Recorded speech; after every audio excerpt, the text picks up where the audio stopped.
রাঙ্গামাটি ও খাগড়াছড়িতে পাহাড়ি বাঙালি সংঘাতে অনির্দিষ্টকালের পরিবহন ধর্মঘট এবং ৩ পার্বত্য জেলায় ৭২ ঘণ্টার অবরোধ চলছে। এতে পর্যটন কেন্দ্র সাজেকে আটকা পড়েছেন ১৫০০ পর্যটক। পরিস্থিতি স্বাভাবিক না হওয়া পর্যন্ত তারা ফিরতে পারবেন না বলে জানিয়েছে প্রশাসন। আর যে কোনো অপ্রীতিকর ঘটনা এড়াতে সতর্ক অবস্থানে রয়েছে আইনশৃঙ্খলা বাহিনী।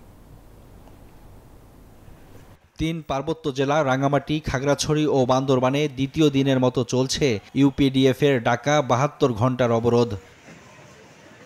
এ অবস্থায় শুক্রবার রাঙ্গামাটি থেকে সাজেকে ঘুরতে যাওয়া ১৫০০ পর্যটক আটকা পড়েছে। যথেষ্ট পর্যটক আছে, কারণে সাজেকে যাওয়া আসা করতে পারতেছে না, দোকান দিতে আছে।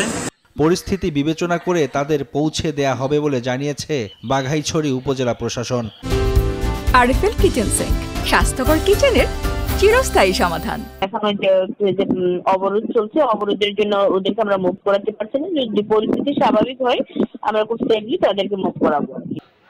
রবিবার বেলা ১১টা থেকে রাঙ্গামাটির ১৪৪ ধারা শিথিল করার পর জনজীবন স্বাভাবিক হতে শুরু করেছে। তবে পরিবহন চলাচল নিয়ে সিদ্ধান্তের কথা এখনো জানায়নি পরিবহন মালিক শ্রমিক সমিতি। ভোগান্তি তো কোনো শেষ নেই, এখন সবাই ভোগান্তিতে আছে, এখন আমাদেরও মেনে নিতে হবে, কিছু করার নেই। সামনে যেগুলো মাল ছিল অনেকগুলো মাল নিয়ে গেছিল, গাছ দিয়ে ওরকম কি মারে আমাদের মালগুলো নষ্ট করে ফেলছিল।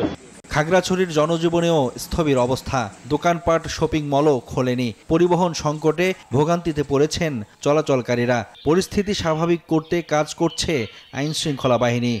আমরা দেখবো না যে কে করলো, তার চেহারার দিকে তাকাবো না যে কোন বর্ণের, আমরা শুধু দেখবো তার মুভমেন্ট, যে আসলে সে কি করলো।